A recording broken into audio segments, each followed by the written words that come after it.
నమస్కారం ఆర్వీఆర్ టీవీకి స్వాగతం. Indian Premier League cricket match టికెట్లపై కేంద్ర ప్రభుత్వం వసూలు చేస్తున్న భారీ జీఎస్టీని తగ్గించాలని ఐపీఎల్ ఫ్రాంచైజీలు ఒత్తిడి తెస్తున్నాయి.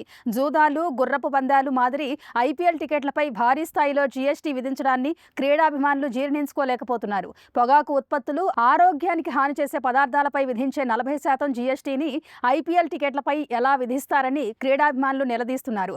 ఐపీఎల్ క్రికెట్ మ్యాచ్లు భారత క్రికెట్ కంట్రోల్ బోర్డు, అంతర్జాతీయ క్రికెట్ మండలి పర్యవేక్షణలో చట్టబద్ధంగా జరుగుతుంటే వాటిని ఇతర క్రీడలలాగే ఎందుకు పరిగణించాలని వారు ప్రశ్నిస్తున్నారు. ఐపీఎల్ క్రికెట్ మ్యాచ్ టికెట్లపై జీఎస్టీని ఇతర భారతీయ క్రీడలలాగే 18% తగ్గించాలని కోరుతున్నారు. ఐపీఎల్ క్రికెట్ మ్యాచ్ టికెట్లపై 40% జీఎస్టీ విధించడం ద్వారా ఎందరో క్రికెట్ అభిమానులను స్టేడియాలలో ప్రత్యక్షంగా ఆటను ఎంజాయ్ చేయకుండా చేస్తున్నారని వారు ఆగ్రహం వ్యక్తం చేస్తున్నారు. తద్వారా తమ అభిమాన క్రికెటర్లను దగ్గర నుండి చూసే అవకాశాన్ని కోల్పోతున్నామని క్రికెట్ అభిమానులు ఆందోళన చెందుతున్నారు.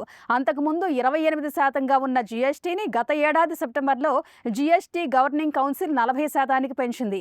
ఈ ఏడాదైనా జీఎస్టీ రేటును 18%కి తగ్గించాలని దేశవ్యాప్తంగా క్రికెట్ ప్రేమికులు డిమాండ్ చేస్తున్నారు. లగ్జరీ టికెట్లు, సాధారణ టికెట్లపై ఎలాంటి వ్యత్యాసం లేకుండా అన్ని రకాల టికెట్లపై 40% జీఎస్టీని విధించడాన్ని కూడా మరికొందరు తప్పుపడుతున్నారు. కేంద్ర ప్రభుత్వం, బీసీసీఐ ఈ విషయంలో జోక్యం చేసుకుని ఐసీసీ నిబంధనలకు అనుగుణంగా ఇతర క్రీడలతో సమానంగా 18% మాత్రమే జీఎస్టీ విధించాలని వారు గట్టిగా కోరుతున్నారు. వీరి మొరను జీఎస్టీ గవర్నింగ్ కౌన్సిల్ ఎంతవరకు ఆమోదిస్తుందో వేచి చూడాలి. ఇలాంటి కరెంట్ అప్డేట్స్ కోసం చూస్తూనే ఉండండి మన ఆర్వీఆర్ టీవీ. లైక్ చేయండి, షేర్ చేయండి, సబ్స్క్రైబ్ చేయండి.